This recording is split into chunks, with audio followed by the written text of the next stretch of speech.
சரி போதும். நெக்ஸ்ட் பாருங்க. Next one e-commerce and digital platform. E-commerce and digital platform. Flipkart online shopping platform. வெறும்னா courier service பண்ணியே வந்து அந்த கம்பெனி பெருசாக டெவலப் ஆனது. இதுதான் ஃப்ளிப்கார்ட், அமேசான், ஜொமேட்டோ, இவங்க எல்லாமே. யூபரில் வந்து வெறும்னா ஒரே ஒரு சிஸ்டம் தான் வச்சுருக்காங்க, ஒரே ஒரு ஆஃபீஸ். அது ஒரு டைப்ஸ் ஆஃப் இன்னோவேட்டிவ் என்டர்பிரினர். எல்லாரும் லிங்க் பண்ணி வச்சுக்கலாம். கார் ஓனரு கார் வச்சு கேப் வச்சுட்டுலாம் கிளியர் பண்ணால் லிங்க் பண்ணி வச்சுக்கலாம். அவனுடைய லாகின் பண்ண வச்சான். லாகின் பண்ணி வச்சானா இப்போ எந்த ஊரில் இருக்கா, மதுரையில் இருக்கானா, சென்னையில் இருக்கானா, அப்போ சென்னையிலேருந்து யாராவது புக்கிங் பண்ணால் சென்னை அவருக்கு இன்ஃபார்ம் பண்ணிடுவோம். மதுரையிலேருந்து யாராவது புக் பண்ணால் மதுரை கேப் வச்சுட்டு இன்ஃபார்ம் பண்ணிடுவோம். திருநெல்வேலியிலேருந்து யாராவது இருந்தாலும் திருநெல்வேலிக்கு இன்ஃபார்ம் பண்ணிடுவோம். அங்கே இருக்க கார் அங்கே கொண்டு விட்டுருவோம். அப்போது வெறும் சர்வீசஸ் ஃபோன் மூலமாக ஒரே சிஸ்டத்தை வச்சுக்கிட்டு கேப் சர்வீசஸ் பண்ணுவாங்க யூபர்.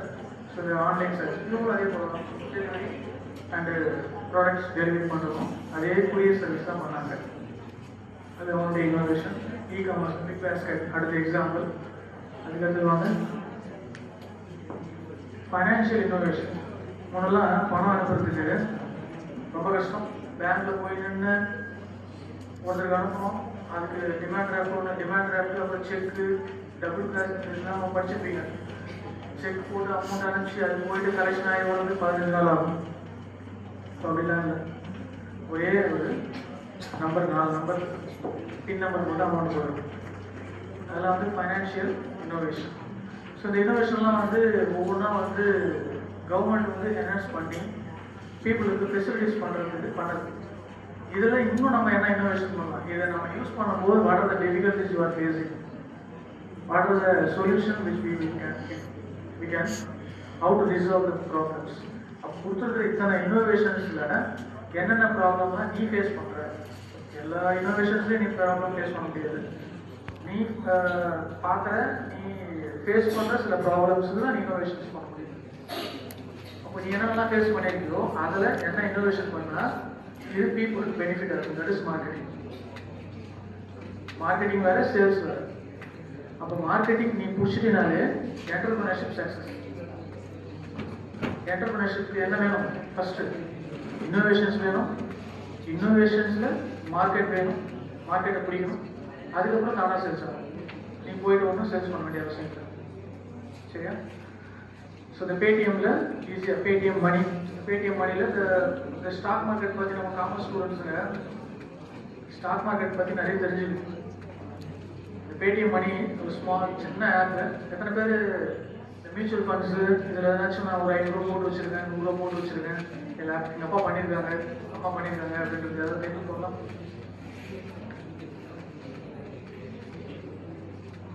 மியூச்சுவல் ஃபண்ட்ஸில் போட்டிருக்காங்க, ஸ்டாக் மார்க்கெட்டில் ஒரு 500 ரூபா தான் போட்டு வச்சுருக்காங்க, இல்லை மாதம் 100 ரூபா கட்டுறாங்க.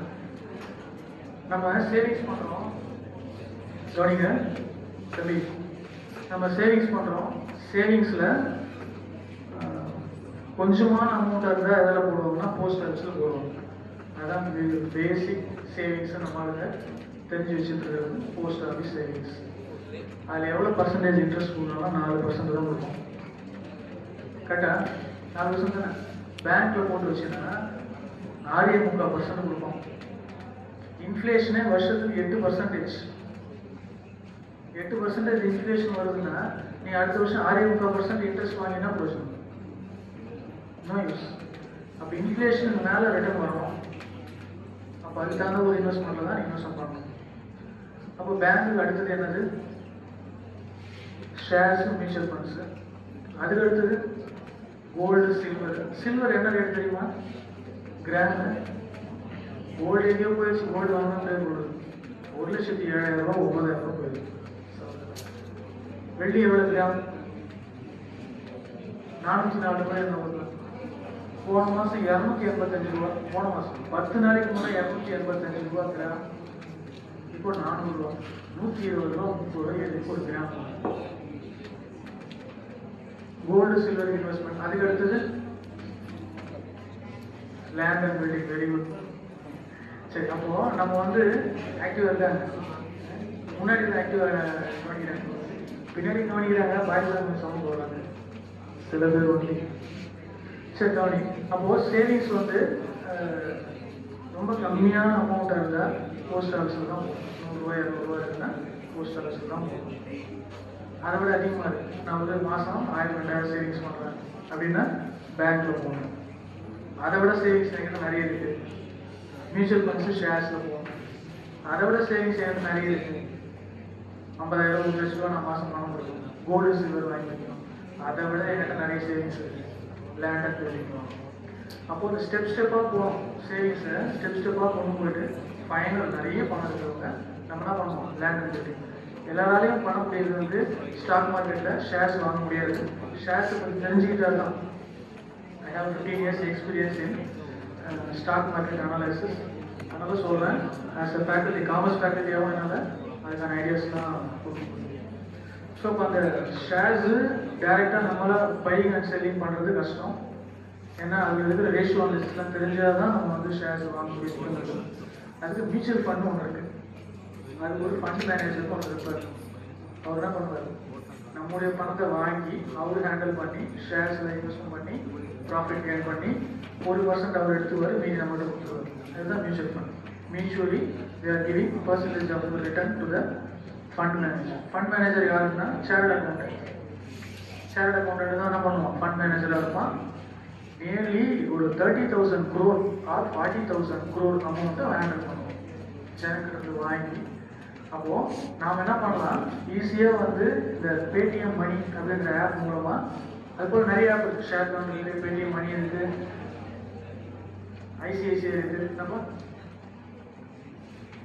எஸ்பிஐ இருக்குது. இது போல் நிறைய ஆப் இருக்குது. ஸ்டாக் மார்க்கெட்டில் மியூச்சுவல் ஃபண்ட்ஸ் வாங்கி வைக்கிற ஆப், மினிமம் ஒரு நாளைக்கு 100 ரூபா வாங்கி வைக்கிற ஆப்லாம் பேடிஎம்னா ரிலேபிள், வெரி வெரி ரிலேபிள்.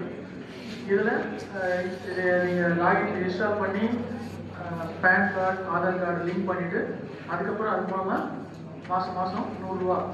எந்த ஃபண்டுன்னா ப்ளூ சிப் கம்பெனின்னு ஆல்ரெடி நான் சொல்லியிருக்கேன். அந்த ப்ளூ சிப் கம்பெனியில் எது நிறைய ப்ராஃபிட் கொடுக்குதோ அதில் மாதம் 100 ரூபா போட்டு வந்தீங்கன்னா டெய்லி அதை வாட்ச் பண்ணி அதை ஏறுதா இறங்குதான்னு பார்த்து அதை ஸ்டேட்டஸ் வைக்கும். சரியா?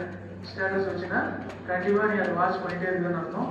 அதை வாட்ச் பண்ணிட்டு இருப்ப உங்களுடைய சேவிங்ஸ் அந்த ஐடியா வந்து இன்க்ரீஸ் ஆகிட்டு இருக்கு. அது it's a type of financial investment. அப்போது எல்லாராலையும் வந்து ஷேர்ஸ்லாம் வாங்க முடியாது. அந்த காலத்தில் 90s ஷேர்ஸ்லாம் வாங்க முடியாது. பெரிய விஷயம் ஷேர்ஸ்லாம் வாங்குறது. சர்டிஃபிகேட்லாம் எழுதி கொடுப்பாங்க, பேங்க்குக்கு போவோம், அது போயிட்டு அப்ரூவல் ஆகிட்டு வரும். ஃபர்ஸ்ட் கால், ஃபைனல் கால், செகண்ட் கால், கார்பரேட் அக்கௌண்டிங் வருது இல்லை நான் உங்களுக்கு ஃபர்ஸ்ட் கால் அப்ளிகேஷன் பண்ணி ஃபர்ஸ்ட் கால், அப்புறம் செகண்ட், அது மாதிரி ஒன்று வருது அப்ளிகேஷன் பண்ணி second call, allotment, first call, last and final கால். அப்போது இதெல்லாம் முடிஞ்சுன்னா ஒரு ஷேர் சர்டிஃபிகேட்டு கைக்கு வந்து சேரும். அது ரொம்ப ரிஸ்க் இருந்தது. ஆனால் இப்போ very simplified. You can buy shares in mutual funds from A group shares. Select A group shares, install the app, buy mutual funds. Axis company நல்லா இருக்கும், SBI நல்லா இருக்கும், டாடா கம்பெனி நல்லா இருக்கும். அதுலேயே நிறைய ரிட்டர்ன் கொடுக்குற ஃபண்டு செலக்ட் பண்ணணும். அப்போ அதெல்லாம் வந்து சிம்பிளிஃபையாக பண்ணிட்டாங்க. That is financial innovation. சரி, அப்போ ஒவ்வொரு இன்னோவேஷனும் நாம் வரும்போது தான்